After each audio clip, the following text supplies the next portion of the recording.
अस्सलाम वालेकुम व्यूअर्स, आप देख रहे हैं ज़ैब एफएम डिजिटल और मैं हूं आपका मेज़बान अतीक। जी हां, प्रोग्रेसिव पाकिस्तान 76 ईयर्स तो गुजर चुके हैं, मगर ऑब्वियसली प्रोग्रेस कभी रुकती नहीं है, क्योंकि जो लोग कुछ करना चाहते हैं बेहतर से बेहतर, वो कभी रुकते नहीं हैं। और पाकिस्तान की प्रोग्रेस के हवाले से बात करें तो टेक्सटाइल इंडस्ट्री हमने बात कर चुके हैं, हमने इंस्ट्रूमेंट्स के हवाले से बात की है, सर्जिकल स्पेशली इंस्ट्रूमेंट के हवाले से बात की, कल्चरल के हवाले से बहुत सी चीज़ें हमने बात की, एग्रीकल्चर के हवाले से हमने बात की। मगर जहाँ दुनिया अब जा रही है वो है टेक्नोलॉजी, और ऑब्वियसली पाकिस्तान में कंपटीशन स्टार्ट हो चुका है।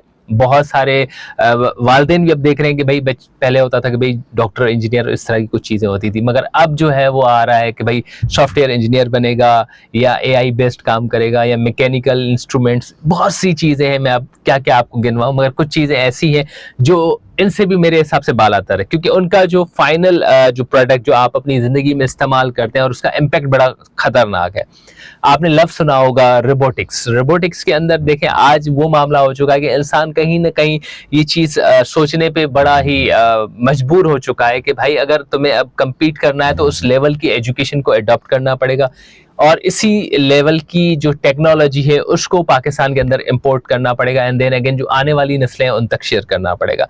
इस तरह के काम में बहुत सारे इंस्टीट्यूशन, जी हाँ, यूनिवर्सिटी लेवल के इंस्टीट्यूशन के बारे में तो आपने बहुत कुछ सुना होगा, मगर कुछ इंस्टीट्यूशन ऐसे होते हैं, जिस तरह हम कहते हैं ना कि अगर कोई बहुत अच्छी खूबसूरत और बहुत ही पायदार बिल्डिंग देखनी हो तो उसकी बुनियादों को देखें। तो उस तरह की बुनियादें बनाने के लिए एक इंस्टीट्यूशन है जिसका मैंने नाम सुना, और ऑब्वियसली उनका काम बहुत ही इंटरेस्टिंग था, जिसकी वजह से मैंने उनको बहुत ही शॉर्ट नोटिस पे इनवाइट करने की कोशिश की, और अल्हम्दुलिल्लाह उनका बड़ापन है कि उन्होंने मेरे शॉर्ट नोटिस को एक्सेप्ट करते हुए मेरे साथ आज स्टूडियोज पे मौजूद है। तो आज मेरे साथ स्टूडियोज पे मौजूद हैं अलाइन स्टीम क्लब के, जी हाँ, फाउंडर और उनकी director ma'am Shahmeen and sir Bahrod. अस्सलाम वालेकुम। वालेकुम अस्सलाम। Thank you so much Atiq for inviting again. It's really honour कि आपने मेरी इस रिक्वेस्ट को एक्सेप्ट किया, और ma'am I am highly thankful to you कि आप आज हमारे स्टूडियोज में मौजूद हैं, क्योंकि मैंने सर को पर्सनली रिक्वेस्ट की थी कि जो चीज़ें हम करने जा रहे हैं और जो उनको लीड कर रहा होता है, ऑब्वियसली आप फाउंडर हैं, आपकी भी बहुत सारी मसरूफियात हैं, एंड देन अगेन जो डायरेक्टर साहब हैं उनका यहाँ होना चाहिए। तो मैं आपका बहुत मशकूर हूँ कि आपने हमारा इन्विटेशन कबूल किया। एनीवेज, प्रोग्राम में आगे बहुत सी चीज़ें डिस्कस होंगी, मगर बहुत सी चीज़ें ऐसी इंटरेस्टिंग हैं जो मैं चाहता हूँ कि हमारे जो पॉडकास्ट के व्यूवर्स हैं उनको पता चले। तो सबसे पहले मैं पूछना चाहूँगा कि स्टेम है क्या, किस तरह की टेक्नोलॉजी है, क्योंकि हमने तो रोबोटिक्स की तरफ भी जाना है, मगर हमारे इनिशियली हमारे कल्चर में एक चीज़ होती है यार ये तो रोबोट्स बनाते हैं, तो है तो बहुत कुछ जो मैंने आप लोगों से सुना भी है। तो मैं जानना चाहूँगा कि आप लोग हमें बताएं कि स्टेम बेसिकली होता क्या है, किस तरह की ये एक टेक्नोलॉजी है या किस तरह की एक एजुकेशन है। स्टेम बेसिकली एक एक्रोनिम है साइंस, टेक्नोलॉजी, इंजीनियरिंग और मैथमेटिक्स का। विद द टाइम ये जो है वो इवॉल्व होता जा रहा है। अब स्टीम के नाम से जाना जाता है, जिसके अंदर science, technology, engineering, arts and mathematics शामिल है। मज़ीद जो है वो कुछ कंट्रीज इसको स्ट्रीम भी लेती हैं, जिसके अंदर आर स्टैंड्स फॉर रिसर्च भी लिया जाता है, रीडिंग भी लिया जाता है एंड रिलीजन भी लिया जाता है। सो टाइम के साथ चीज़ें इवॉल्व हो रही हैं, एडिशन होता जा रहा है, एंड इट्स नॉट ओनली कि ये तमाम तर चीज़ें जब भी stem based education, steam based education का नाम आता है तो हमारी एक माइंडसेट है कि लोगों का ध्यान स्कूल्स की तरफ जाता है।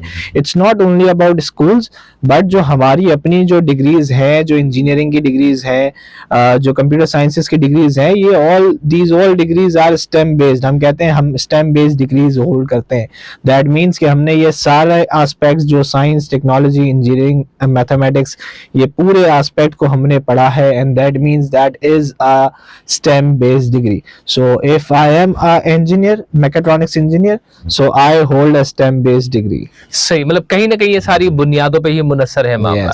अच्छा, ये इत्तेफाक कब हुआ, कैसे आपको ये आइडिया आया, एंड देन अगेन कब ये आइडिया आया कि आपको स्टेम के अंदर जो है ना कुछ मामलात करने चाहिए, यहाँ के एजुकेशन की ये बहुत अच्छी ज़रूरत भी है इस वक्त। देखें, ये बिल्कुल जो आपने बात की कि यहाँ की एजुकेशन की बहुत ज़रूरत है, यही फर्स्ट जो है ना वो हिट था कि शायद हमें बेटरमेंट ऑफ एजुकेशन के लिए, मुल्क को आगे बढ़ाने के लिए ये काम करना पड़ गया। वरना बहुत सारी दूसरी फील्ड्स भी थी, अभी भी मैं कुछ दूसरी फील्ड्स का पार्ट हूँ, बट ये इस पे मेजरली काम करने का रीज़न सिर्फ ये था कि हम अपने मुल्क को प्रमोट करें, एजुकेशन, क्वालिटी ऑफ एजुकेशन को बेटर बनाएं।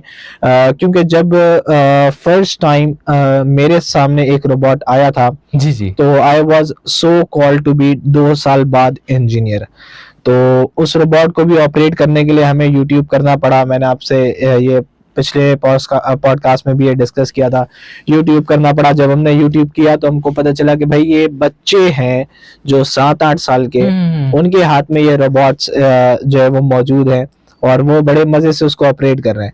सो वो एक फर्स्ट हिट थी मेरे लिए कि हम स्टैंड कहाँ कर रहे हैं, दुनिया कहाँ पर है और हम कितने साल पीछे हैं। अगर मैं वहां से भी अंदाजा लगा लें तो 8-10 साल का बच्चा आप ले लें और एक 22-23 साल जो अगले साल इंजीनियर कहलाने वाला है, तो 10 साल पीछे तो आप यहाँ से स्ट्रेट फॉरवर्ड पीछे आ चुके हैं। सो उस चीज को बेटर बनाने के लिए मैंने स्टेम एजुकेशन को प्रमोट करने का फैसला किया एंड फिर अलाइन स्टेम क्लब की बुनियादें हमने मिस शामीन के साथ मिलकर रखी और हमने कोशिश की कि लोगों के साथ क्वालिटी ऑफ एजुकेशन बताएं कि भाई स्टेम है क्या, रोबोटिक्स है क्या, टेक्नोलॉजी है क्या, और चाइल्डहुड से इस चीज को इम्प्लीमेंट करना जरूरी है। पहले ये सिर्फ माइंडसेट था कि जो इंजीनियरिंग है, जो कंप्यूटर साइंसेज है, जो इस तरीके की डिग्रीज हैं, बस वही स्टेम है और दैट्स इट। लेकिन ऐसा नहीं है। ये एक जो है वो आप कह लें कि जितनी चीजें आप लर्न कर रहे हैं, जिस तरीके से आप चल रहे हैं, हर चीज के अंदर स्टेम मौजूद है। इस हमारे कमरे के अंदर जितनी चीजें आप मुझे कोड करवा दें, मैं उसके अंदर आपको स्टेम गिनवा सकता हूँ। कोई एक चीज ऐसी नहीं होगी जो स्टेम की बाउंड्री से बाहर होगी।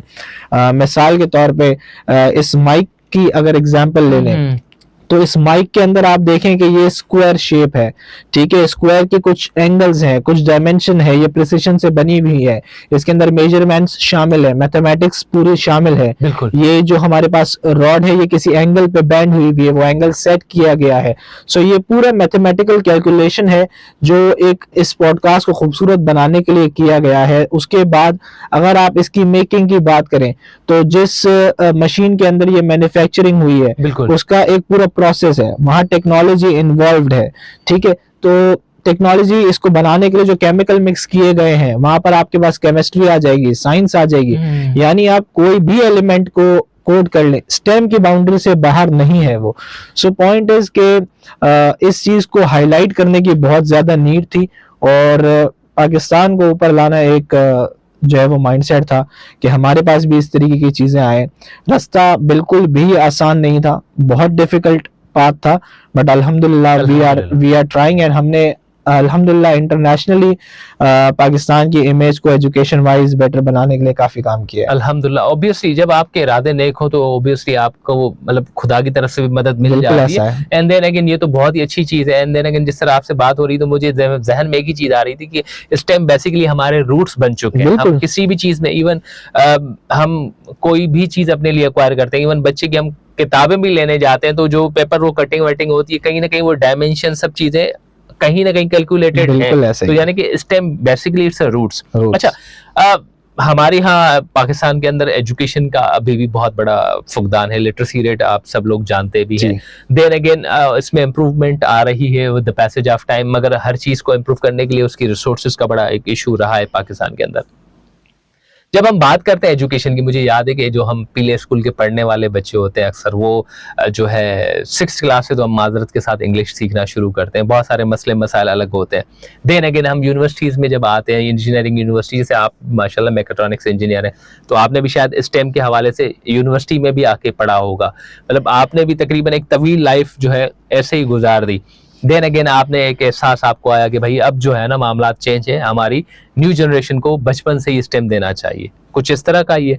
तो मैं पूछना चाहूंगा आप लोगों से कि who will be the eligible, just like हम तो एक उम्र गुजार के इंजीनियरिंग यूनिवर्सिटी में जाके स्टेम के बारे में पढ़ रहे हैं, मगर अब जो आपने इतना अच्छा इनोवेटिव कॉन्सेप्ट लेके आए हैं उसमें बच्चे की क्या मतलब उम्र होगी, उसकी अपनी काबिलियत क्या होनी चाहिए, क्या वो मतलब जैसे हम कहते हैं ना यार ये बच्चा इसको तो ABC नहीं आती तो ये कैसे क्लास 6 या 6 ग्रेड ऑनवर्ड्स पढ़ सकता है, या फॉर एग्जाम्पल हमारे यहाँ हिफ्ज करने वाले बच्चे होते हैं, तो उनको स्कूल में डाला जाता है, तो उनका भी एक टेस्ट होता है कि भाई ये क्लास 5 से बैठेगा या क्लास 8 से बैठेगा, यानी कि प्राइमरी में होगा, मिडिल होगा, या आगे भी उसका प्रोसेस हो सकता है। तो कुछ स्टैंडर्ड्स जरूर होते हैं। तो मैं ये जानना चाहूंगा आपकी तवस्सुल से कि जो लोग इस पॉडकास्ट को देखते हैं या फ्यूचर में अपने बच्चों के बारे में इस तरह का सोचते हैं, तो उनको पता तो लगे कि भाई आपके बच्चे के अंदर क्या कैपेबिलिटीज होनी चाहिए। इवन हम नर्सरी या प्रेप 1 की क्लास के लिए भी बच्चे को आजकल स्कूल में एडमिशन दिलवाते हैं, तो टीचर उसका टेस्ट लेती है, हाँ बेटा ABC पढ़ के दिखाओ, काउंटिंग करके दिखाओ, 10,000 चीजें होती हैं। तो कहीं ना कहीं एलिजिबिलिटी क्राइटेरिया जरूर है। तो I would love to know कि आप लोगों के पास क्या एलिजिबिलिटी क्राइटेरिया होता है जिसकी बेसिस पे बच्चा स्टेम को प्रोसेस कर सके। देखें, इस पे मेरे दो क्वेश्चन है, एक जो ऑडियंस हमसे देख रही है उनसे है और एक आपसे। तो पहले आपका क्वेश्चन मैं पूछता हूँ कि what do you think, what should be the exact और करेक्ट एज ये सारी चीजें सीखने के लिए आपके नजरिए में क्या हो सकती है, कम से कम बताइए। देखिए, अब मैं जितना मतलब लोगों के साथ रहा हूँ एजुकेशन वाइज, तो मैंने ये सीखा है और समझा है कि बच्चा कम से कम बोलने के काबिल हो, घूमने के काबिल हो, एंड देन अगेन चीजों को रिकॉग्नाइज करने की कैपेसिटी में हो, तो उस बच्चे को आप एजुकेशन की तरफ ले जाएं, क्योंकि उस वक्त उसका माइंड पिकिंग पोजीशन पे होता है, वो जल्द से जल्द चीजों को पिक करना शुरू कर देता है। और जब उसकी एज बढ़ रही होती है, 5 ऑनवर्ड्स जा रहा होता है, तो वो चीजों को जस्ट लाइक एज कल्चरली उनको अडॉप्ट करना शुरू कर देता है। तो आई बिलीव 5 साल तो एक बच्चे की उम्र होनी चाहिए जब आपके पास आए। आई एम रॉन्ग और right, but I don't know. नहीं, सबका अपना कॉन्सेप्ट है, आपका 5 ईयर जो है वो आंसर है, तो वो जरूरी नहीं है कि वो गलत हो, सबका अपना माइंडसेट है। लेकिन मेरे नजरिए के अंदर लर्निंग की कोई एज ही नहीं है। अगर मैं एक ब्रिटिश कॉन्सेप्ट से बात करूं, तो जब ब्रिटिश वुमेन प्रेग्नेंट होती है या प्रेगनेंसी की तरफ होती है, तो वो 2 काम उससे जरूर करवाए जाते हैं। जब वो हॉस्पिटलाइज है या घर पे भी उससे 2 काम जरूर कराए जाते हैं, ये एक थ्योरी है। Number 1 music, number 2 mathematical calculation. उसका रीजन क्या है? क्या उसकी अपनी सेल्फ ग्रूमिंग, कि उसने जो इतने साल में अगर चीजों पे ध्यान नहीं दिया, तो उसको ऑल ऑफ सडन जो है म्यूजिक और मैथमेटिकल कैलकुलेशन की तरफ लेकर जा रहे हैं? ऑब्वियसली नहीं, जाहिर बात है इसकी कोई रीजनिंग ही होगी। और इसकी सिर्फ रीजनिंग ये है कि जो आने वाला बच्चा है उसके अंदर वो स्किल सेट ऑलरेडी डेवलप होना शुरू हो जाए। क्योंकि देखें, म्यूजिक आपको आपके दिल में पीस पैदा करता है। हम कहते हैं मौसीकी रूह की ग़िज़ा है, कभी कभी फ्रेश होने के लिए we all listen to music. घर जाते हुए कि आप एक फ्रेम ऑफ माइंड से बाहर आए, थोड़ा सा फ्रेश हो, तो वहां पर लाइफ के अंदर पीस रखने के लिए music. Then everything in this world is calculated. Calculation के बगैर, अगेन वही मिसाल दूंगा, इस कमरे में से एक चीज बता दें जो विदाउट कैलकुलेशन है हमारे पास। बिल्कुल सही, कैलकुलेशन इज द बेस। तो ये दोनों चीजों को लेकर जो है ना वो काम किया जाता है कि जब वो बच्चा पैदा हो ऑलरेडी उसकी इन 2 चीज पे बुनियादें बनी हुई हो। तो लर्निंग फेज माँ के पेट से शुरू हो चुका है। सही। हमारे पास कोई एज नहीं है कि जो है ना इस एज के बाद बच्चा लर्न करना शुरू करेगा। लेकिन yes, this is also another point कि कुछ चीजें सीखने के लिए वो बेसिक नॉलेज या वो बेसिक जो है वो आपके पास अंडरस्टैंडिंग या स्किल सेट होना चाहिए, जिसके बाद आप नेक्स्ट स्टेप ले सकते हैं। तो हमारे पास डिफरेंट किस्म के कोर्सेज हैं। उसके अंदर एटलीस्ट जैसे अगर मैं मैथमेटिकल कोर्सेज की बात करूं, तो हम बिल्कुल बच्चे का जो है वो एट द एज ऑफ 4.5 एक टेस्ट लेते हैं, जिसके अंदर नॉर्मल एडिशन सब्ट्रैक्शन के ऑपरेशंस अगर वो परफॉर्म कर लेता है, तो उसके बाद हम मेंटल मैथ्स की और एबेकस की चीजों के ऊपर उसको ले आते हैं। बाकी हम सिर्फ एक डेमो लेते हैं, एज लिमिट कोई भी नहीं है। We just take a demo. If the kid is mentally and physically strong enough to perform the task, तो हम एज लिमिट कैद नहीं करते। अगर वो 3 साल की उम्र से अगर कर रहा है, तो हम उसको बिल्कुल जो है वो, हमारे पास 8.5 साल का जो है वो डॉक्टर मौजूद है, जो यंगेस्ट डॉक्टर है। तो कैसे बन गया? रातों रात तो नहीं बना है, अर्ली प्रोसेस स्टार्ट किया है। तो एज नहीं है जी। हमारे यहाँ पर पेरेंट, जो मैं दूसरा सवाल जी ऑडियंस से करना चाहता था, वो क्वेश्चन ये था कि हम अक्सर जो है ना वो कहते हैं कि मेरा बेटा जो है वो थक जाएगा। कितने पेरेंट ऐसे हैं जो मेरी बात से एग्री करेंगे कि हम कहते हैं कि मेरा बेटा थक जाएगा, वो स्कूल जाएगा, स्कूल से आकर ट्यूशन जाएगा, ट्यूशन से आकर जो है वो मजीद स्विमिंग क्लासेस ज्वाइन नहीं करा सकते, वो थक जाएगा।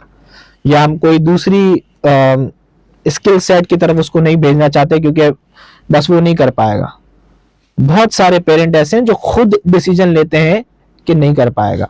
मेरा सिर्फ ये एक रिक्वेस्ट है कि बच्चे को डिसीजन लेने दें कि कर पाएगा या नहीं कर पाएगा, क्योंकि बहुत सी चीजों में हम अपनी थिंकिंग से, चूंकि हम थोड़े से बड़े हो चुके हैं, मेंटल पीस क्या है, ये इन सारी बाउंड्रीज के अंदर जो है ना, हम बच्चे के बिहाफ पे डिसीजन लेके बहुत सारी उसकी स्किल्स के ऊपर ताला लगा देते हैं, कंप्रोमाइज भी कर लेते हैं। तो मेरा सिर्फ ये मशवरा है कि बच्चे को अपना डिसीजन खुद लेने दे कि वो थक जाएगा या वो करना चाहता है, वो कर सकता है।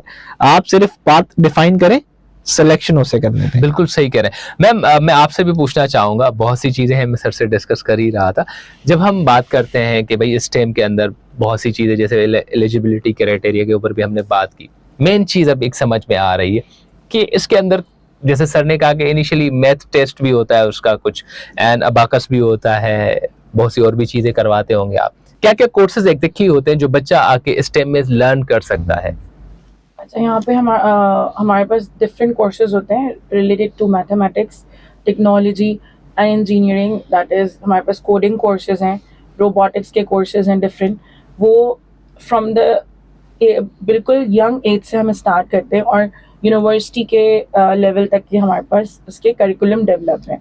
तो कोई, जैसे कि इन्होंने कहा कि हमारे पास कोई एज नहीं है सीखने की, वो स्टार्ट करे फ्रॉम द लेवल 1। जैसे हम करिकुलम डेवलप करते हैं तो उसके लेवल्स हैं, हर रोबोटिक्स के कुछ लेवल्स हैं।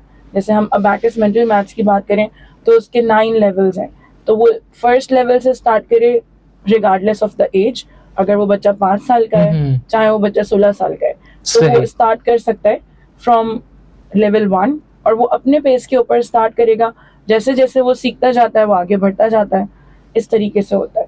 तो डिफरेंट हमारे पास इस तरीके से रोबोटिक्स के डिफरेंट कोर्सेज हैं, उसी तरीके से उसके लेवल्स भी डिफाइन है। जैसे आप लेवल 1 से लेवल 2 में जाएंगे एंड देन कुछ जूनियर रोबोटिक्स होती है, फिर सीनियर रोबोटिक्स आती है, तो उसकी किट्स चेंज हो जाती हैं, फिर हम रियल वर्ल्ड रोबोटिक्स पे चले जाते हैं। So we connect from the classroom to the industries.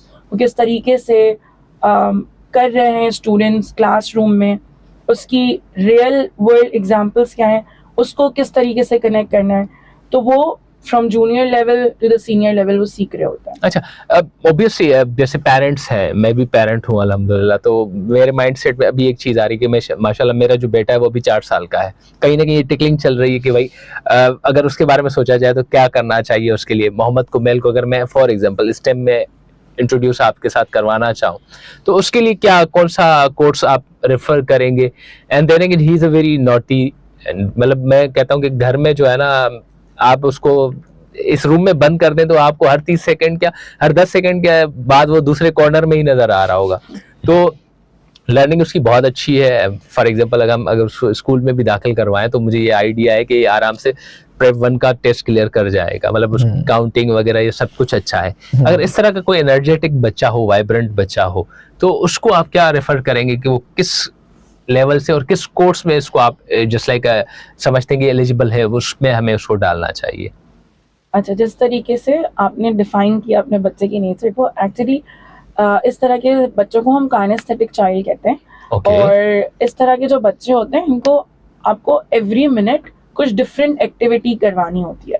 So it's like कि हमारे पास डिफरेंट कोर्सेज डिज़ाइन है, बच्चा किस तरीके से हैंडल करता है उसको, उसके ऊपर डिपेंड करता है। For example electronic circuit design का कोर्स होता है, उसके अंदर डिफरेंट इलेक्ट्रॉनिक ब्लॉक्स हैं, जो इलेक्ट्रिकल कंपोनेंट्स हैं उनको ब्लॉक्स की फॉर्म में दिया हुआ है। अब वो बच्चा अगर उसको हैंडल कर सकता है तो वो श्योरली उस कोर्स को ज्वाइन कर सकता है और थ्रू दैट कोर्स उसके माइंड को डेवलप इस तरीके से आप कर रहे होंगे कि वायर्स कनेक्ट करते हैं, स्विचेस कनेक्ट करते हैं, देन लाइट आपकी ग्लो कर रही है क्लासरूम में ना, या रूम में ग्लो कर रही है। तो वो इस तरीके से बच्चा स्मॉल कॉन्सेप्ट्स को रियल वर्ल्ड एग्जाम्पल्स के थ्रू कनेक्ट करना शुरू कर देता है।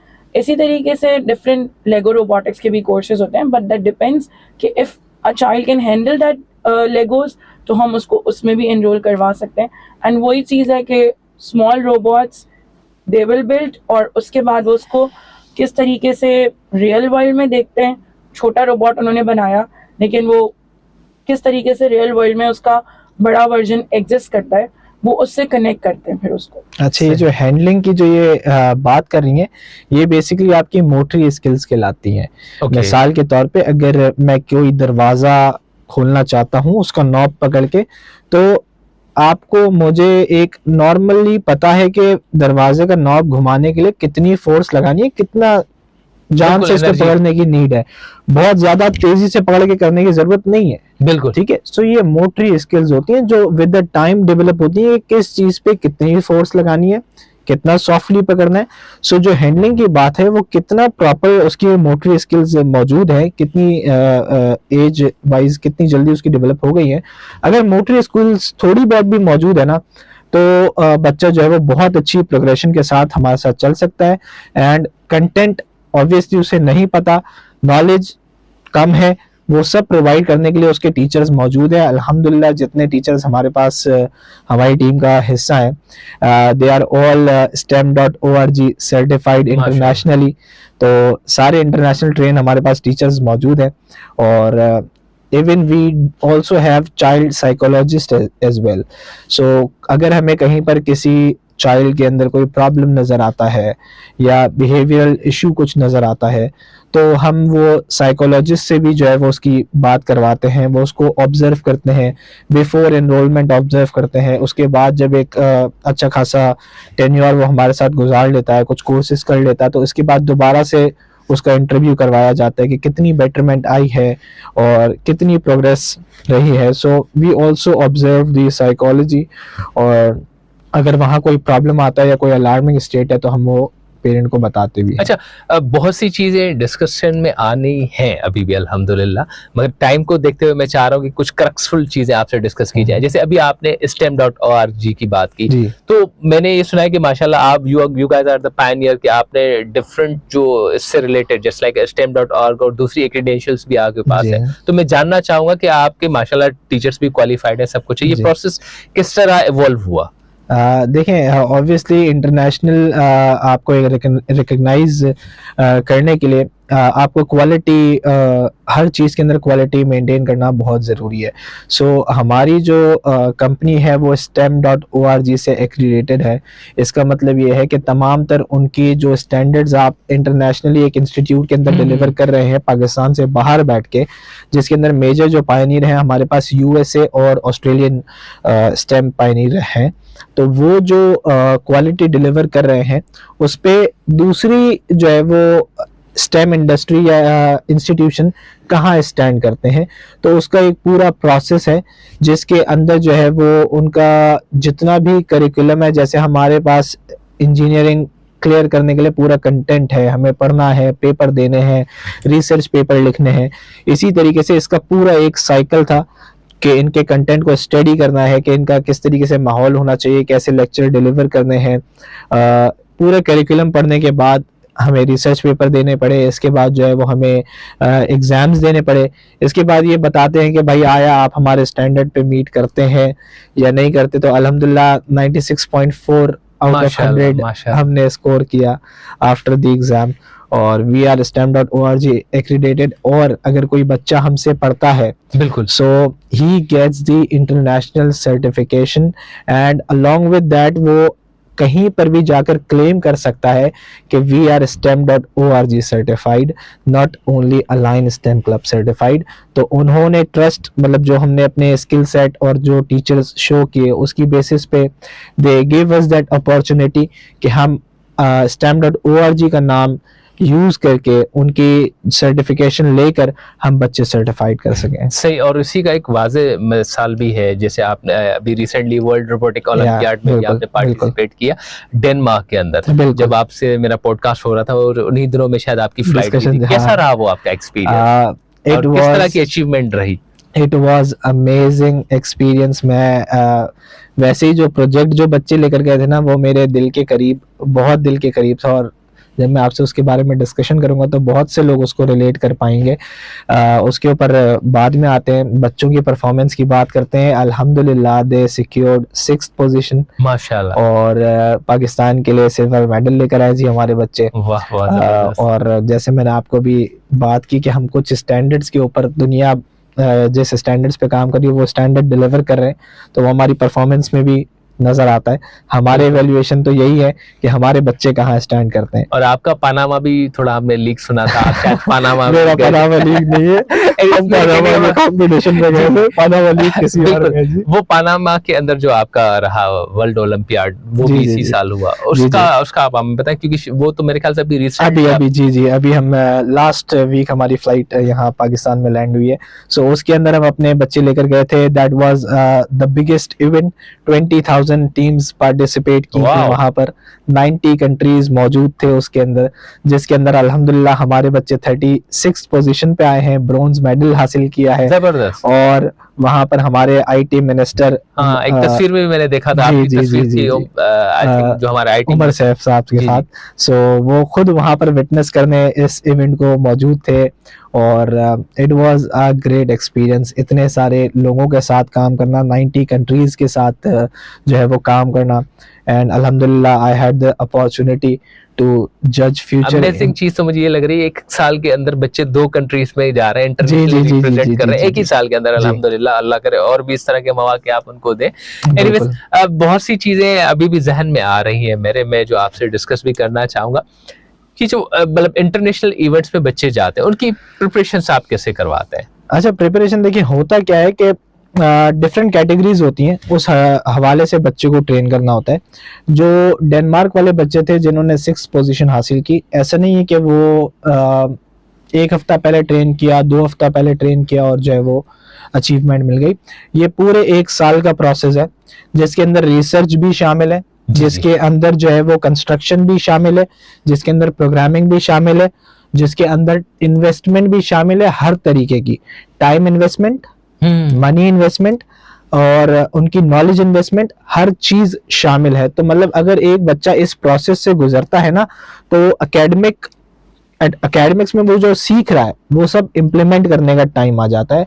जो प्रोजेक्ट मैं आपसे डिस्कस कर रहा था, बच्चों का इस बार जो प्रोजेक्ट था जो पूरी दुनिया में सराहा गया, जिसके ऊपर 6th पोजीशन उनको मिली, वो बेसिकली एक हमारे स्टूडेंट थे, उनका रियल लाइफ उनके साथ वो चीज़ हुई थी, जिसके ऊपर उन्होंने वो प्रोजेक्ट बनाया कि उनके वालिद साहब के साथ वो मोटरसाइकिल पे ट्रैवल कर रहे हैं। मैं आपको बता रहा हूँ 7 साल के बच्चे की स्टोरी, ठीक है। सो वो मोटरसाइकिल पे ट्रैवल कर रहे हैं अपने अब्बा के साथ, और होता कुछ यूं है कि पेट्रोल उनका ख़त्म हो जाता है, और पेट्रोल ख़त्म हो जाने के बाद कोई हेल्प ना मिलने के बाद वो बच्चा, 7 साल का बच्चा और उसका फादर स्कूटर और मोटरसाइकिल को खींच के जब तक पंप नहीं आता उस पंप तक लेकर जाते हैं, वहां से फ्यूलिंग कराते हैं और फिर अपना सफर दोबारा रवानगी करते हैं। तो बच्चा रियलाइज करता है कि उसका वालिद कितनी मेहनत कर रहा है, बहुत जो है वो डिप्रेस्ड टाइप मोड के अंदर वो आ गया। उन्होंने मुझसे ये चीज़ डिस्कस भी की थी कि सर इस तरीके का हो गया।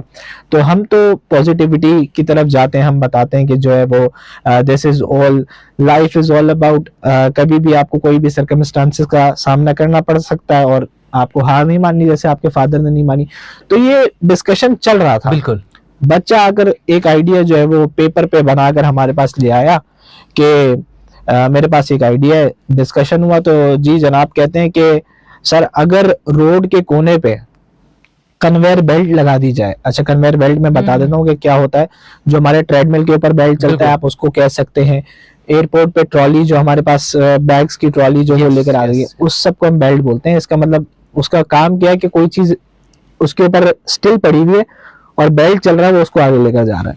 तो वो बच्चा कहता है कि भाई इस रोड्स के कॉर्नर पे अगर हम ये इमरजेंसी बेल्ट्स डाल दें कि जिसके पास पैसे नहीं है ट्रेवल करने को, बिल्कुल, जिसका फ्यूल खत्म हो गया है, जिसकी कार खराब हो गई है, तो वो उस बेल्ट के ऊपर आए। बेल्ट पूरे कोने तक जा रहा है, आप खड़े रहे, रास्ता चलता जाएगा, मतलब गाड़ी नहीं चलानी, रोड चलेगा, रोड चलेगा और आपको दूसरे अपने डेस्टिनेशन के ऊपर जो है वो वो पहुंचा देगा विद इन टाइम। अब हमारे ये शिकवे रहते हैं कि हम स्कूल लेट पहुंच गए, हम ऑफिस लेट पहुंच गए, क्यों जी ट्रैफिक जैम है। तो उसने कहा ट्रैफिक जैम का कोई प्रॉब्लम ही नहीं है, आपने बेल्ट के ऊपर गाड़ी डाली है, आपको पता है कि यहाँ से रास्ता शुरू हो रहा है, वहां खत्म हो रहा है 6 मिनट के अंदर, रोजाना बेल्ट 6 मिनट के अंदर ही पहुंचाएगा। So you know at what time you will be on your destination. तो जी एक छोटी सी चीज से उसका इतना बड़ा जो है वो कॉन्सेप्ट आया, जिसको उसने एक्चुअली इम्प्लीमेंट किया। जितनी रोबोटिक्स किट्स उसके पास मौजूद थी, उसने उसको एक प्रॉपर शक्ल दी, एक प्रोटोटाइप मॉडल बनाया और पूरी दुनिया के सामने पेश और किया। ये बहुत जरूरी भी है कि बच्चे अपने दिमाग को, अपने ख्यालात को इवॉल्व करें, और उस बिल्कुल। ख्यालात के ऊपर बात होगी तभी तो नई चीजों की, जैसे कहते हैं ना कि जरूरत इजाद की माँ है, अब जरूरत फील हुई तभी इजादात की तरफ जहन ने आगे बढ़ना के शुरू किया। बिल्कुल। मैम, मैंने अक्सर आपके बारे में बहुत सी चीजें सुनी है और शायद कुछ वीडियोस में और आपके पेजेस के ऊपर भी कुछ चीजें देखी जिसमें आप अपनी फिंगर्स के साथ खेल रही होती हैं और बच्चे भी खेल रहे होते हैं। एक तो वो चीज, और उसके बाद जो एक कॉन्सेप्ट है आपका ब्रेन जिम, ये बड़ा इंटरेस्टिंग था, जिसमें मैं देख रहा था कि आपके पास कुछ मैप्स टाइप चीजें हैं जिसके ऊपर वो जो है ना कैलकुलेशन हो रही है, जस्ट लाइक आपको वो चीजें ड्रॉ करनी है। ये बड़ी इंटरेस्टिंग लगी। ये क्या होती है, किस कदर होती है, ये मेंटल हेल्थ के हवाले से इसका क्या मतलब जस्ट लाइक इम्पैक्ट है? एंड देन अगेन जिस तरह की हम बातें कर रहे हैं जिसमें इंसान को अपने जहन को ऑब्वियसली नॉर्मल जहन की कैपेसिटी से आगे बढ़ाना होगा, यानी कि ज़रूरत के मुताबिक सोचना पड़ेगा, और जितनी ज़्यादा शदीद ज़रूरत होगी उतनी ही लेवल का आपको सोचना भी पड़ेगा। फिर उसी चीज़ के लिए आपको अपने जहन को थोड़ा तेज़ करना है। तो आप ये क्या करती हैं अक्सर बच्चों के साथ? अच्छा, एक्चुअली जैसे कि ब्रेन जिम एक ऐसी एक्सरसाइज है जो बच्चे के दिमाग को इन्हांस, उसकी जो जितनी भी मेमोरी स्किल्स हैं या जो भी उसकी कंसंट्रेशन है वो एक है उसके पास, लेकिन उसको इन्हांस करने के लिए सही। और उसको बढ़ाने के लिए हम ये करते हैं। जैसे कि फॉर एग्जांपल मैं आपको एक एक्सरसाइज बताती हूँ। आप ऐसे अपने हैंड्स रखें, ऐसे जी ठीक है। आप ऐसे रखें। मुझे तो नहीं करना क्योंकि मुझसे ये होता नहीं है। आप वो थंब, आपने अच्छा, वो close मैंने ये रखना है। दोनों ये कर दिए, ठीक है। नहीं, एक हैंड की फिंगर और एक हैंड का थंब। ये अब आप इसको क्लोज करेंगे एंड ओपन करेंगे, इसको यूं ऐसे, ये यूं जी। होगा। अच्छा, ठीक है। अब बच्चे ने क्या करना होता है, इसको स्विच करना है ये लाइक दिस। मेरा जिस्म तो मेरा है मगर मेरी कमांड नहीं ले पा रहा। ठीक है। अब होता ये है कि अगर ये आप आप दोबारा कीजिए, क्या किया आपने? लाइक दिस, ये मेरे दोनों हाथ यूं ही चल रहे हैं। Anyways, मतलब मैं इतना स्लो हूँ। जी नहीं, एक्चुअली होता ये है कि थ्रू ब्रेन जिम हमारे ब्रेन के दो साइड्स हैं, Okay. Right side and left side. अगर आपका लेफ्ट साइड काम कर रहा है तो आपका राइट हैंड काम करता है। Okay. अगर आपका राइट साइड काम कर रहा है तो आपका लेफ्ट हैंड काम करता है। ठीक है। अब होता यह है कि बच्चा सिर्फ एक साइड ऑफ ब्रेन यूज कर रहा है, एक नॉर्मल पर्सन ऐसे ही होता है, लेकिन अच्छा जिसको हम नॉर्मली कहते हैं ये राइटी है, ये लेफ्टी है। अच्छा अच्छा, हाँ, तो सही। ये कॉन्सेप्ट है। अब होता यह है कि थ्रू ब्रेन जिम और ये जो डिफरेंट आपने ये जो हाथ से खेलने की बात करी, ये एक्चुअली अबैकस मेंटल मैथ्स है, या आप इसको फिंगर, एक और चीज होती है मेंटल मैथ्स की, that is finger maths. Okay. उसमें भी यही होता है, लेकिन अबैकस मेंटल मैथ्स में हम बच्चे को बीट्स विजुलाइज कराते हैं। उसने कुछ बीट्स अपनी राइट हैंड से मूव करनी है, Okay. कुछ बीट्स लेफ्ट हैंड से मूव करनी है। तो अगर आप कुछ उसको कैलकुलेशंस देंगे तो अब वो क्या कर रहा है, अपने माइंड में फिंगर्स के थ्रू बीट्स मूव कर रहा है, लेकिन विजुलाइज करके। अब उसके दोनों साइड्स ऑफ ब्रेन काम कर रहे हैं एक ही वक्त में। अब इससे होगा ये कि जो आपके दोनों साइड्स ऑफ ब्रेन्स हैं ओके, वो एक साथ काम करने लगे। जब वो एक साथ काम करने लगेंगे तो ऑब्वियसली जो आपकी मेमोरी सिर्फ एक साइड ऑफ ब्रेन में सेव हो रही थी, अब वो दोनों साइड्स में सेव है। तो आपने कुछ चीज़ें जो है ना, वो आपकी मेमोरी इस तरीके से इन्हांस हो गई। ठीक है। फिर जब आपने दोनों हैंड्स को एक साथ काम करना शुरू किया तो आपकी hand and eye coordination enhance होती है। जब बच्चे का, आजकल आप देखेंगे बच्चे जो है ना वो 1 मिनट से ज़्यादा एक काम नहीं कर सकते। ठीक है। ये आपके साथ भी होता है कि आपने 5 मिनट एक काम किया, फिर आप थक जाएंगे या आप हाँ मैं distract हो गाड़ी जाएंगे। सीट चेंज कर रहा हूँ हाँ, अपनी। डिस्ट्रैक्ट हो जाएंगे, या आपको जो है ना वो कुछ और चाहिए होगा ताकि आप फ्रेश हो सकें। तो बिल्कुल। दिस इज कि उसकी कंसंट्रेशन जो लेवल है उसको भी इंक्रीज करता है ये। तो हम इंडिविजुअली जो अगर आप देख रहे होते हैं तो वो सिर्फ बच्चा हैंड मूव कर रहा है या कुछ लिख रहा है, लेकिन उसकी जो बैक एंड पे उसकी ब्रेन एक्सरसाइज हो रही होती है। That's why it is called brain gym. अच्छा, मैं अक्सर ये सोचता था कि यार ये अबाकस लेके सारा कुछ, ये कैलकुलेशन का काम तो कैलकुलेटर में एक झटके से हो जाएगा, ये क्यों करते हैं ऐसा? अभी थोड़ा बहुत कुछ समझ में आ रहा है। या इवन हम सोचते हैं अक्सर कि हम जब डिप्रेशन में होते हैं या हमारे ऊपर खुदा न खासा कोई ऐसा मसला हो जाता है, तो हम अपना कहते हैं यार सोच के घोड़े दौड़ाओ, बस हल निकालना है। ठीक है, रूटीन में हम अपनी लाइफ के अंदर इस दिमाग को उस तरह उस प्रैक्टिसेस पे लेके ही नहीं आते कि वो बहुत ही प्रोफिशिएंसी पे काम करे। बिल्कुल। एंड देन अगेन, जैसे अभी आपने बताया, लिटरली मैंने बहुत सारे डॉक्टर्स के साथ बैठ के इंटरव्यूज किए, मुझे ये नहीं पता था कि हमारा दिमाग अगर लेफ्ट साइड और राइट साइड है तो एक ही टाइम पे सिर्फ एक ही चीज काम कर रही होती है, लेफ्ट या राइट। अगेन जैसे आपने बताया लेफ्टी और राइटी का कॉन्सेप्ट, मगर अब मुझे समझ में आ रहा है कि अगर मैं इस तरह की कुछ प्रैक्टिस इन फ्यूचर आप लोगों के साथ एसोसिएट होकर सीखूं करूं, तो मेरा दिमाग और ज्यादा शार्प लेवल पे काम कर सकता है, मैं उसको प्रोफिशिएंसी लेवल पे यूज कर सकता हूं। अगेन जैसे मैंने एक चीज कही अभी थोड़ी देर पहले कि अबाकस हम यूज कर रहे हैं, व्हाई नॉट कैलकुलेटर? क्यों नहीं भाई? एग्जाम्स में अबाकस कैसे क्या करेगा, किस कदर करेगा? ये क्या है ये क्वेश्चन अब तक तकरीबन 1000-2000 बार में इसका जवाब नहीं, ऑब्वियसली मैं भी बाप हूं तो मुझे भी फील हो रहा है कि मेरे बच्चे भी ये हर इंडिविजुअल का ना पहला क्वेश्चन यही होता है कि भाई दुनिया इतनी आगे बढ़ गई है, जी जी, वी हैव कैलकुलेटर, प्रिसाइजली जवाब दे रहा है, एक्यूरेटली जवाब दे रहा है, इंस्टेंट जवाब दे रहा है, फौरन से जवाब दे रहा है, तो what is the need of calculator? जिसके अंदर ना स्क्रीन है ना नंबर है, जस्ट बीट्स हैं, और एक ओल्ड मेथड है ये कैलकुलेशन का, उसको दोबारा से रिवैम्प दोबारा से लाया क्यों जा रहा है, ये क्वेश्चन रहता है लोगों का। और एग्जाम में तो कभी किसी ने एबेकस इस्तेमाल नहीं किया, कभी नजर आया नहीं, कैलकुलेटर ही नजर आता है। तो इसका एक छोटा सा सवाल, कुछ सवालात आपसे कर लेते हैं, हमारे व्यूअर से कर लेते हैं कि आज की तारीख में आपको कितने फोन नंबर याद हैं? हार्डली आखिरी जो है ना 3 डिजिट याद होंगे, वो भी घर के, ऑब्वियसली मिसेस के, और मिसेस का नहीं सर, मिसेस का नंबर पूरा याद है। हाँ, ये बोलना पड़ेगा आपको, याद नहीं है तो भी बोलना पड़ेगा ऑब्वियसली, अब तो घर जाते वक्त याद भी करके जाना पड़ेगा। एनीवेज, हार्डली मेरे ख्याल से आखिरी लास्ट 3 डिजिट मोस्टली मुझे याद रहते हैं कि जिसपे मतलब सडनली कोई कॉल आ जाए, यार 3 डिजिट पे फोकस कर, यार घर का नंबर होगा, ऐसे जरूरत नहीं पड़ी। ठीक है, जो डिप्लोमेटिक आंसर, अब मैं आपको थोड़ा सा पीछे ले चलूं, ज्यादा नहीं, 10 साल पीछे, जब आपके पास 10, 12, 15 साल पीछे, जब आपके पास फोन डायरीज मौजूद थी, जी जी, ठीक है, उस वक्त आपको कितने नंबर याद थे? आई थिंक मुझे आज तक भी अपने घर का पहला पीटीसीएल का नंबर याद है। ठीक है, सो पॉइंट क्या है कि मतलब ये मेरा व्यूअर से भी सवाल है, वो इसको दोहरा सकते हैं कि जब आपको कितने नंबर याद थे, आज आपको कितने नंबर याद हैं। हम तो मतलब 7-8 नंबर ज़बानी मुझे ऐसे याद थे कि ये अब्बा का, ये बहन का, ये खाला का है, और आज भी मतलब मुझे तो याद है कि लास्ट के कुछ डिजिट्स देख के समझ आ जाता है किसका फोन है। लेकिन 10 साल पहले आपकी मेमोरी के अंदर 12-15 नंबर शामिल है, आज उनमें से एक भी नहीं है।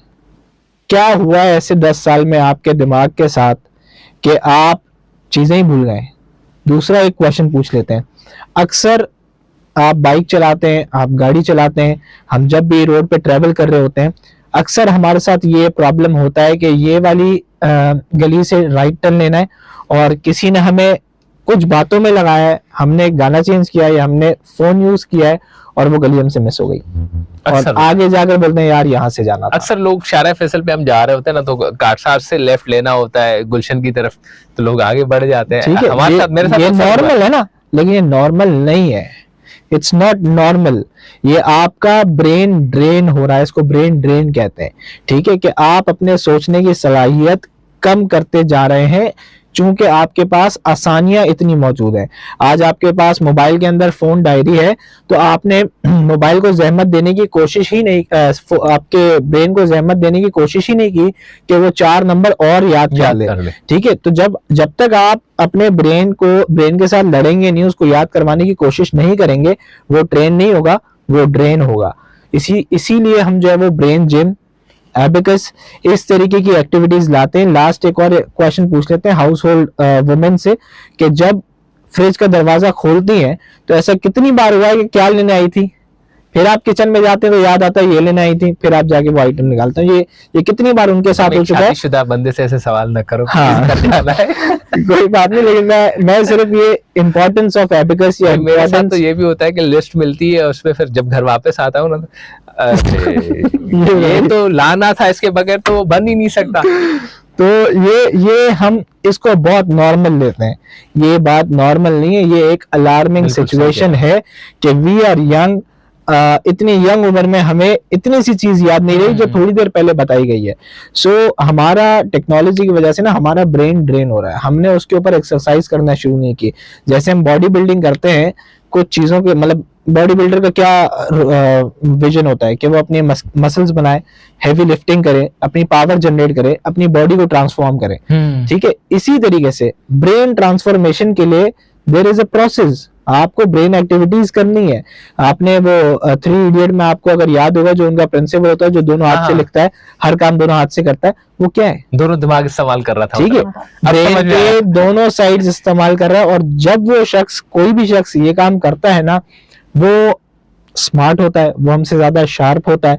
और उसकी वजह ये है कि उसने अपने ब्रेन के ऊपर काम किया है।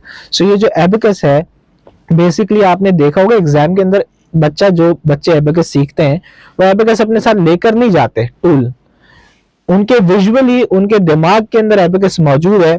मैं आपको लिटरली बताऊं, स्कूल्स के अंदर हमें कॉल्स आते हैं स्कूल से कि यार ये बच्चा इस तरीके की ट्रिक्स करता है और ये कहता है एबेकस सीखा है, बताओ ये क्या है। सो पॉइंट ये है, एबेकस उसके पास नहीं है, उसके जेब में नहीं है, उसको जरूरत ही नहीं है एबेकस की।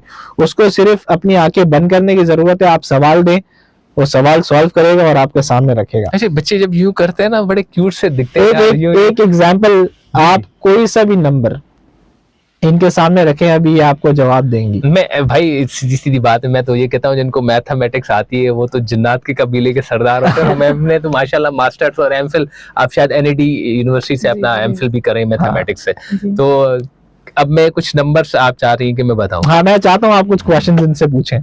मतलब उसमें मल्टीप्लाई भी कर सकते हैं, डिवाइड भी कर सकते हैं, आप प्लस माइनस पे ही चले गए, जैसा आपका दिल के।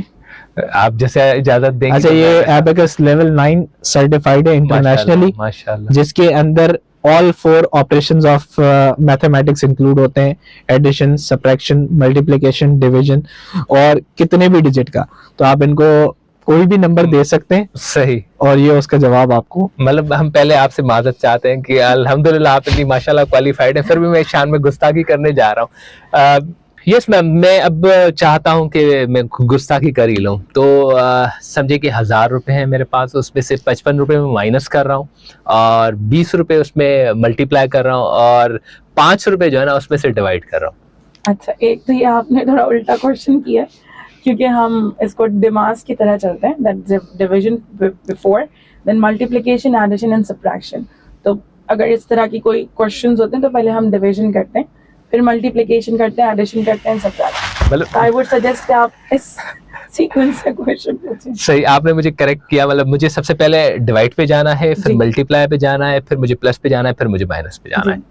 तो नंबर भी थोड़े से चेंज हो सकते हैं मादत के कोई साथ। मसला नहीं। अच्छा जी, प्रोसेस स्टार्ट किया जाए। जी चलें जी, सबसे पहले मेरे पास समझे कि 1000 रुपये हैं, जिसको मैं डिवाइड कर रहा हूँ 5 रुपए से ठीक है। और मल्टीप्लाई कर रहा हूँ 20 रुपए से। ठीक है, और उसके बाद मेरे को 2000 रुपये मजीद मिले जो मैंने उसमें ऐड ठीक कर है। दिए, और मुझे सिर्फ 50 रुपये बच्चे को चीज दिलानी है, माइनस 50 रुपये कर दिए। ठीक है, सो इट्स 5950। वाओ, ये सेम आंसर है। मतलब ये किस तरह, मतलब ये दोनों साइड इस्तेमाल हो रही है, क्या हो क्या रहा है? ऐसे तो मतलब मैं यकीन माने मैं 1000 को डिवाइड करते हुए भी सोचूंगा कि क्या करना है, कैसे चलाना है। नहीं, एक्चुअली अबैकस होता है हमारे पास, बीट्स होती हैं। ठीक है, हर रॉड पे कुछ बीट्स हैं। जी जी, ठीक है। आप थोड़ा सा इस पे अगर हमें थोड़ा सा इस पे बता सकें। explain कर। फॉर एग्जाम्पल, ये आपके पास अबैकस है और ये इसके ऊपर बहुत सारी बीट्स हैं। ठीक हर है। बीट जो है ना वो अपना एक नंबर रिप्रेजेंट करती है। For Okay. एग्जाम्पल, हम बच्चे को स्टार्ट करते हैं फ्रॉम द यूनिट रॉड, जो यहाँ पर आप देख रहे होंगे 5 डॉट्स हैं। जी जी जी जी, तो इसमें से जो मिडिल डॉट है that is your unit rod. Okay. तो यूनिट रॉड के अगर आप इसको इस तरह से देखें तो यूनिट रॉड के जो लेफ्ट साइड पे नंबर्स हैं ये आपके unit, tens, thousands, hundreds, thousands and so on. Okay and unit rod के जो इस साइड नंबर्स हैं ऑब्वियसली वो डेसिमल नंबर्स होंगे। ओके ठीक है, तो इस तरीके से अगर आपने मुझे 1000 बोला तो मैं इसको यहाँ पर unit, tens, hundreds and thousands, तो मैं 1000 यहाँ पे ऐड कर दूंगी। आपने मुझे बोला इसमें माइनस करना है 50, तो मैं इसको मुझे माइनस तो टेंस रॉड पे करना है, लेकिन मुझे पूरा प्रोसेस करना पड़ेगा। ओके कि फर्स्ट पहले मुझे हंड्रेड्स माइनस करने होंगे, then tens and then units, तो वहाँ पे जाके आंसर आएगा। सो ये इसका पूरा एक प्रोसेस है कि हम बच्चे को from unit numbers to 10 numbers, फिर वो हर लेवल का एक माइलस्टोन होता है। फॉर एग्जांपल अगर लेवल 1 है तो लेवल 1 में हम बच्चे को यूनिट नंबर्स पहले सिखाते हैं, सही। फिर वो उसको विजुलाइज करता है यूनिट नंबर्स को। मीनवाइल वो अबैकस पे टेंस नंबर कर रहा होता है। Same goes for next level, tens numbers वो स्टार्ट करता है एंड देन वो मीनवाइल ऑन अबैकस हंड्रेड्स कर रहा है। इस तरीके से जब वो लेवल 3 में आ रहा है तो उसका माइलस्टोन है मल्टीप्लिकेशन, फिर वो लेवल 4 में आ रहा है तो उसका माइलस्टोन है डिवीजन। इन द मीनवाइल वो एडिशन सब्ट्रैक्शन के हंड्रेड्स, थाउजेंड्स, 10,000 एंड 100,000 को एडिशन पे, सब्ट्रैक्शन, एडिशन, मल्टीप्लिकेशन पे वो एक्सेल करता जाता है। एंड दिस इज हाउ के हम इसको लेकर जाते हैं लेवल 8 और 9 पे। लेवल 8 में डिमास रूल इंट्रोड्यूस करते हैं, फिर लेवल 9 पर हम डेसिमल को इन टर्म्स ऑफ डिमास इंट्रोड्यूस करते हैं। सही, यानी मतलब हमने एक बहुत लेवल अच्छा 8 का क्वेश्चन पूछ लिया इनसे डायरेक्ट। मतलब कहने का मकसद एक बहुत ही कहते हैं इनोवेटिव सॉर्ट ऑफ थिंग है। यकीन माने हमने तो बचपन में स्कूल में देखा था, प्रिंसिपल के रूम में ऐसी चीजें होती थी, हम बचपन में सोचते थे कि खिलौने हमारे बच्चों के खेलने वाले प्रिंसिपल साहब के रूम में पड़े, खिलाते तो हमें है नहीं। आज समझ में आ रहा है इस उम्र में आके कि यार कितने इंपॉर्टेंट टूल्स थे जिसके ऊपर हम भी आपकी तरह माशाल्लाह, जिस तरह आप अपने एकदम से हाथ चला रही थी, हम भी कैलकुलेट कर सकते हैं, हम भी इस टोन के थ्रू बहुत कुछ सीख सकते थे। मगर अगेन बात वही है कि जो चीजें आपके ब्रेन के साथ होनी चाहिए, जो आपको शार्प कर सकती हैं, बहुत सी चीजों को समझने के हवाले से या उनमें इनोवेशन लाने के हवाले से पॉसिबल है, वो आज हम देख रहे हैं और इन फ्यूचर बहुत सी चीजें और भी होंगी। खैर इस तरह की बहुत सी चीजें और भी है। मुझे एक चीज आपसे जरूर पूछनी है आज, ये 9th लेवल का प्रोसेस कैसे प्रोसेस होता है और किस तरह एक बच्चा जो है ना, इस फॉर एग्जाम्पल कोई बच्चा थ्रू इंटरनेट वगैरह, जैसे आज हमने कॉन्सेप्ट सीखा भी समझा भी, या ये कहूँ कि मैं अपने बेटे को इस काम पे लगा देता हूँ और मैं चाह रहा हूँ कि भाई वो भी 9 लेवल का इंटरनेशनल जो है ना क्रॉस करे और सर्टिफाइड हो कि भाई ये अबाकस का एक बहुत अच्छा स्टूडेंट रह चुका है या है, ठीक है। तो उसको क्या प्रोसेस करना पड़ेगा, किस तरह वो ये चीज अर्न कर सकता है? जैसे आप एक चीज समझ में आ गई कि मुझे अगर बच्चे को स्टेम का इंटरनेशनली सर्टिफिकेट चाहिए तो मैं आपके पास आ गया, भाई मेरे बच्चे ने आपके पास से ट्रेनिंग ली, फिर उसने एग्जाम दिया, आप उससे क्रीडेंशियल्स हो, सब कुछ है, मेरा बच्चा इंटरनेशनल लेवल का एक सर्टिफिकेट अचीव कर सकता है लाइफ में। इसके मामले में क्या करना पड़ेगा? इसके लिए भी आपने यही करना होता है, जैसे कि अच्छा अबैकस स्टार्ट करने से पहले हम एक बच्चे का स्मॉल टेस्ट लेते हैं उसकी अंडरस्टैंडिंग के बेसिस पे।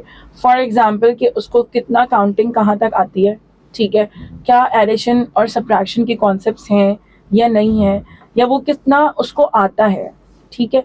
जो बेसिक मैथ्स है वो उसको आना ज़रूरी है। ज़रूरी नहीं है कि मैं उसको 5+4 लिख के बताऊँ तो ही वो ऐड करे। इस तरह भी वो बच्चा बता सकता है कि भाई ये 4 एप्पल्स हैं, ये 5 एप्पल्स हैं, अगर मैंने दोनों को ऐड किया तो कितने एप्पल्स हैं, तो वो काउंट कर सकता है या नहीं कर सकता। सो इस तरीके का एक स्मॉल बेस टेस्ट होता है। उसी बेस टेस्ट में हम क्या करते हैं, इस गैजेट को इंट्रोड्यूस करते हैं बच्चे को एंड देन इसकी स्मॉल अंडरस्टैंडिंग डेवलप करते हैं with in those 15 to 10 minutes कि अगर मैंने बच्चे को 1 बोला तो क्या वो इस बात को अंडरस्टैंड कर पा रहा है कि इसकी वैल्यू 1 है। फिर अगर मैंने 10 बोला तो क्या वो इस चीज़ को अंडरस्टैंड कर रहा है। तो अगर तो वो 2 रॉड्स तक अंडरस्टैंड कर रहा है, लाइक 2 डिजिट नंबर्स अंडरस्टैंड कर रहा है टिल 10 नंबर जो होते हैं, तो अगर तो वो इस चीज़ को अंडरस्टैंड कर रहा है तो हम इसको एनरोल कर लेते हैं for abacus mental maths. Abacus mental maths के लिए कोई इतना प्रॉब्लम नहीं है, अगर आप इंटरनेट के थ्रू भी करना चाहें तो आई थिंक के जो 6 years अबव स्टूडेंट्स हैं आजकल जो बच्चे हैं वो ये चीज़ इंटरनेट के थ्रू भी कर सकते हैं, क्योंकि अब वो गैजेट फ्रेंडली इतने हैं कि उनको पता है कि भाई कैमरा कैसे रखना है, टीचर ने सामने बैठा हुआ है तो टीचर को भी पता है कि अच्छा कहाँ तक कैमरा मुझे दिखना चाहिए। फिर प्लस पेरेंट्स को भी आजकल इतनी नो हाउ है कि भाई आपने कैमरा बच्चे को सेट करके दे दिया, उसका टूल हम घर पे उसको डिलीवर कर देते हैं, वो उसके पास टूल है, उसके पास बुक है अबैकस की, विद दैट बच्चा स्टार्ट कर सकता है। अब इसके कितने लेवल्स हैं, इसके 9 लेवल्स हैं। फिर हर लेवल 4 months का होता है। आफ्टर एवरी 4 months एक स्मॉल इंटरनेशनल इवैल्यूएशन होती है, चाहे बच्चा ऑन कैंपस आ रहा हो या फिर वो ऑनलाइन हमसे क्लास ले रहा है, उसने वो इवैल्यूएशन क्लियर करना ज़रूरी है। इसके पासिंग मार्क्स ही 80% होते हैं। Okay. अगर 80% से लेस है बच्चा तो ऑब्वियसली उसकी स्किल डेवलप नहीं हुई। इट डज नॉट ये डिपेंड नहीं करता कि आप बच्चे ने कितने अच्छे से सॉल्व किए हैं और कितने करेक्ट आंसर्स लिखे हैं। हम करेक्ट आंसर्स से पहले बच्चे को बहुत सारी चीज़ों पे जज करते हैं, दैट इज कि वो किस तरीके की फिंगर मूवमेंट्स कर रहा है, फिर उसकी कितनी अच्छी अंडरस्टैंडिंग है बीट्स को लेके, फिर वो टीचर की जो इंस्ट्रक्शंस हैं related to abacus, maths, brain gym and complex writing, वो एब्जॉर्ब करके कितना आउटपुट दे रहा है। उस पूरे प्रोसेस को हम इवेल्युएट करते हैं एंड देन सिर्फ 10% मार्क्स होते हैं उसके राइट आंसर्स के। सही। तो मतलब हर 4 महीने के बाद ये प्रोसेस होता है, एंड देन हर 4 महीने के बाद बच्चा अपनी लेवल को अपग्रेड कर सकता है। अच्छा, ये सब चीजें सुनने और समझने के बाद तो मुझे लग रहा है कहीं ना कहीं मुझे भी इन चीजों की जरूरत है, मैं भी बहुत स्लो होता मैं जा रहा आपको हूं। इनवाइट करता हूँ, प्लीज ऑन कैंपस हमारे पास आएं, खुद भी लर्न करें। आप अपने बेटे का बार बार जिक्र कर रहे हैं, मैं चाहता हूँ आप उसको भी लेकर आएं, इंशाल्लाह। विजिट करें, और अगर हम पॉडकास्ट सेशन वहां पर कर सकें तो it's a request, please come, Even show people के किस तरीके से बच्चे काम कर रहे हैं, क्या Yes, काम कर yes, रहे हैं। yes. I want you to do even this. मैं जो जितने बच्चे डेनमार्क गए हैं, पनामा गए हैं, मैं उनको, उनके वालिदैन को सबसे पहले तो ये कहूंगा कि बहुत बहुत मुबारकबाद हो। अल्हम्दुलिल्लाह आपने बहुत बड़ा एक छोटी उम्र में काम किया है, पाकिस्तान को रिप्रेजेंट किया है, और मैं चाहूंगा कि आप फ्यूचर के साइंटिस्ट होके हमें मिले। एंड देन अगेन ऑब्वियसली ये तो मेरे लिए बड़ी ऑनर की बात होगी। मैं ये जरूर चाहूंगा कि जो बच्चे बाहर गए हैं उनके साथ भी मैं मिलूं, उनके प्रोजेक्ट्स की बिल्कुल। आपके साथ बैठ के विटनेस करूं। एंड देन अगेन जो जिस एटमॉस्फेयर में, जैसे आपने बताया कि इस टाइम के अंदर ये होता है कि आप जो है ना उसका एक कस्टमाइज्ड आपको स्ट्रक्चर बताया जाता है कि इस एटमॉस्फेयर के अंदर बच्चे को रखना है, और इस तरह के लेक्चर्स हो, तो मेरे लिए भी ऑब्वियसली बहुत बड़ी लर्निंग होगी। मीनवाइल ये जानना चाहूंगा कि आपके बच्चों ने कुछ नई चीजें भी बनाई हैं, जैसे एक आप बता रहे थे कि भाई ड्राइवर है, तो फॉर एग्जांपल वो कहीं लॉन्ग रूट्स पे ड्राइव कर रहा है, या हम भी कहीं फैमिली के साथ कहीं जाते हैं तो ऑब्वियसली जैसे मैं सखर से ताल्लुक रखता हूँ तो मेरी 8 घंटे की ड्राइव हो सकती है, और खुदा ना ख्वास्ता कहीं रात को इमरजेंसी में हमें निकलना पड़ रहा है, तो बच्चे तो ऑब्वियसली गाड़ी में सो जाते हैं, मगर आप लोगों ने कोई, शायद ऐसा आपके बच्चों ने, स्टूडेंट ने कोई ऐसी डिवाइस भी बनाई है जो सोने नहीं देगी, वो डिवाइस क्या है, किस कदर है? एंड देन अगेन आप कुछ बता रहे थे कि नॉर्मल इंसान का जो दिमाग है ना वो 8 लेवल तक काम करता है। ये 2 चीजें बड़ी उस वक्त मुझे फैसिनेट कर रही थी, मगर बात ये थी कि हमें पॉडकास्ट भी करना था, और आपसे एक लिमिटेड टाइम के लिए, स्पेशली आप भी अपनी मसरूफियात को छोड़कर आए, तो ये जानना चाहूंगा ये दोनों चीजें क्या देखिए, बेसिकली हम बच्चे को बेसिक अंडरस्टैंडिंग टेक्नोलॉजी की प्रोवाइड करते हैं, और कभी कभी ऐसा होता है कि कुछ बच्चे जो है ना वो बहुत ज्यादा चीजों को ऑब्जर्व कर रहे होते हैं, और एक सुपर हीरो वाली जो है ना वो फीलिंग उनके अंदर हमसे ज्यादा है कि मैं किसी तरीके से किसी चीज का सोल्यूशन निकाल लूं प्रॉब्लम का। तो मुझे ऐसा लगता है कि हमसे ज्यादा जो है ना वो इस चीज को, चीजों को सॉल्व करने के लिए बड़ा क्यूरियोसिटी रखते हैं। तो हम बेसिक चीजें बच्चों को सिखाते हैं, जैसे जो है वो हमने, आप जो चीज की बात कर रहे हैं दैट इज IR सेंसर। हमने IR सेंसर इंट्रोड्यूस करवाया उनको कि किस तरीके से वो प्रॉक्सिमिटी सेंसर है, कैसे वो जो है वो चीज़ों को सेंस कर लेता है। एक छोटी सी एग्जांपल दूंगा, हमारे करीब होता है सेंसर, वो हमने कभी नोट नहीं किया। जब भी हम शॉपिंग मॉल के अंदर जाते हैं ग्लास डोर खुद ब खुद खुल जाता है, तो क्या वहाँ कोई बंदा बैठा हुआ है जो हर बार जब भी कोई आ रहा है तो बटन प्रेस कर रहा है और वो खुल रहा है? ऐसा नहीं है। सेंसर आपको सेंस करता है कि कोई बंदा मौजूद है, वो जो है वो सिग्नल्स देता है मोटर्स को, मोटर्स मूव करते हैं, दरवाजा खुलता है। कॉन्सेप्ट यही है। तो हम इस तरीके से बच्चों को बेसिक कॉन्सेप्ट सिखाते हैं। अब उसमें से एक हमारा जो फ्रेंड है, उनके कुछ रिलेटिव में कुछ एक फैमिली ऐसी है जिसके अंदर 2-3 लोग ब्लाइंड है। तो उसने ये कॉन्सेप्ट लेकर आया, या उसने हमसे ये डिस्कशन किया कि पब्लिक प्लेसेस पे जाने से ना वो थोड़े हेजिटेट करते हैं, और उसका रीज़न ये है कि आपने अक्सर देखा होगा ब्लाइंड जब भी कोई बंदा होता है वो स्टिक मार मार के चेक करता है कि आगे पीछे क्या है। तो वो कहते हैं कि हमारा अनफॉर्चुनेटली एक सैड रियलिटी है कि हमारा पेशेंस और टॉलरेंस लेवल इतना कम हो गया है कि हम ये भी नहीं देखते कि कोई बंदा जो है वो डिसेबल है और उसकी नीड है ये करना। मुंह से निकल जाता है, अंधे हो क्या, देखा नहीं, ठीक है।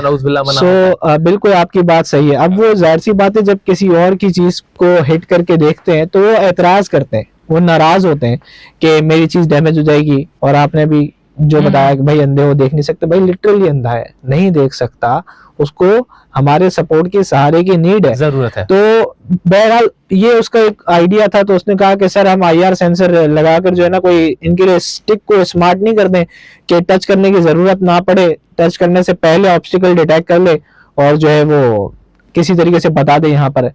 तो ये एक आइडिया था, हमने इम्प्लीमेंट किया। इसी तरीके से जो आपने बताया ट्रक्स के एक्सीडेंट होते हैं, हमने अक्सर औकात देखा, और बड़े जो है ना वो खतरनाक एक्सीडेंट बिल्कुल। होते हैं, एक के बाद एक कंसेक्यूटिव उसके साथ जो है वो लॉन्ग रूट्स व्हीकल्स स्टैक हो जाते हैं। तो इसको अवॉइड करने के लिए बच्चे ने एक चश्मा बनाया जिसके अंदर अगेन IR सेंसर इंक्लूड किया कि जब भी आपकी आंखें बंद होती हैं तो जो है वो आपको अलार्म कर देता है, चश्मा बीप करना शुरू करता है, वाइब्रेट करना शुरू करता है और आप दोबारा से जाग जाते हैं। आपने अक्सर देखा होगा ट्रक ड्राइवर के साथ एक और उसका कलीग ट्रेवल कर रहा होता है ताकि वो बात कराता बात कर रहे, रहे हैं, बिल्कुल। सोए ना, ठीक है। तो उसकी हमें नीड ही नहीं है, just wear those glasses and drive, और आप टेक्नोलॉजी पे भरोसा करें, वो वर्क करेगी। सो इस तरीके के काफी सारे प्रोजेक्ट्स मैं आपको बिल्कुल शो भी करा सकता हूँ कि किस तरीके से वो चीजें चलती हैं। सो ऐसे बेतहाशा प्रोजेक्ट्स बच्चे बनाते रहते हैं। सही। बहुत सी चीज़ें हैं, ऑब्वियसली आपके पास जब हाजिर होंगे तो बहुत सी चीज़ों को विटनेस भी करेंगे और बिल्कुल। शायद एक्सपीरियंस भी करें, और बहुत खुशी होगी मुझे उन बच्चों से मिलकर भी जो माशाल्लाह इस वक्त आपका भी प्राउड है, नेशन का भी प्राउड है, और ऑब्वियसली अपनी फैमिली और अपने पेरेंट्स के लिए तो है ही। कोई एंडिंग मैसेज, कोई शॉर्ट मैसेज अच्छा। आपकी तरफ से? देखिए मैसेज एक आइंस्टाइन के कोट से मैं इस चीज को एंड करूंगा कि I never teach my people, I only provide the learning environment to learn. So कहने का मकसद ये है कि एनवायरनमेंट हमारे स्कूल्स को, जैसे आपने पीले स्कूल और इन स्कूल्स का जिक्र किया, स्कूल बॉडी के लिए मैं सिर्फ ये एक मेरा मैसेज है कि ऐसा एनवायरनमेंट प्रोवाइड करें कि बच्चे का आने का दिल करे, सीखने का दिल करे। सिर्फ दीवार को कलर कर देने से, हमने आजकल एक चीज भी नोटिस की है कि दीवार पे अच्छे खूबसूरत से पोस्टर्स लगा देते हैं, कलर कर देते हैं, एक फैसिनेटिंग सा माहौल बना देते हैं, बट ये इनफ नहीं होता। किस तरीके से आपके टीचर्स रिस्पॉन्स कर रहे हैं, किस तरीके से बच्चों को वेलकम कर रहे हैं, कितनी बड़ी स्माइल से वो उनको गुड मॉर्निंग ग्रीट कर रहे हैं, सब इम्पैक्ट क्रिएट करता है बच्चे के ऊपर। सो मेरा सिर्फ लास्ट मैसेज ये है कि इन्वायरमेंट बनाएं, घर के अंदर माहौल बनाएं, बच्चे से हंस खेल के बात करें ताकि उसकी मेंटल हेल्थ उसे वो इजाजत दे कि जो माँ बाप के ड्रीम्स हैं बच्चे को लेकर, वो उसको फुलफिल कर सके बड़ी आसानी से। So nice of you ma'am. अच्छा, एट द एंड मैं बस इतना कहना चाहूँगी कि आजकल जो हमारा एजुकेशनल सिस्टम है, इसमें एक तो हम जो बच्चे को ग्रेड करते हैं ना, ये हम थोड़ा सा इसको, क्योंकि हर बच्चा अपने पेस पे सीखता है। बिल्कुल। जैसे हमने अभी मैथ्स की बात करी थी, तो वो थोड़ा सा जो ग्रेडिंग सिस्टम है उसके ऊपर इतना ज़्यादा तवज्जो ना दें, क्योंकि जितने भी, अगर अभी आप आजकल की दुनिया में देखें तो जो C ग्रेडर्स हैं वही आजकल एंटरप्रेन्योर्स हैं, और जो B ग्रेडर्स हैं और जो A ग्रेडर्स हैं वो गवर्नमेंट सर्वेंट्स हैं। तो वो हम थोड़ा सा ना करें, बच्चों के पेरेंट्स के लिए भी है और ये टीचर्स के लिए भी है। इधर बच्चा C ग्रेड लेकर आए या B ग्रेड लेकर आए, उससे कोई फ़र्क नहीं पड़ता, वो कितनी स्किल सीखता है इससे फ़र्क पड़ता है। तो हम स्किल डेवलपमेंट पे ज़्यादा फोकस करें, और जब हम स्किल डेवलपमेंट पे उसको अप्रिशिएट करेंगे तो वो खुद ही इम्प्रूव करेगा। अब मुझे जो सीखने को मिला है वो ये है कि भाई लविश लाइफ को छोड़ो, अपने दिमाग को इस्तेमाल करो।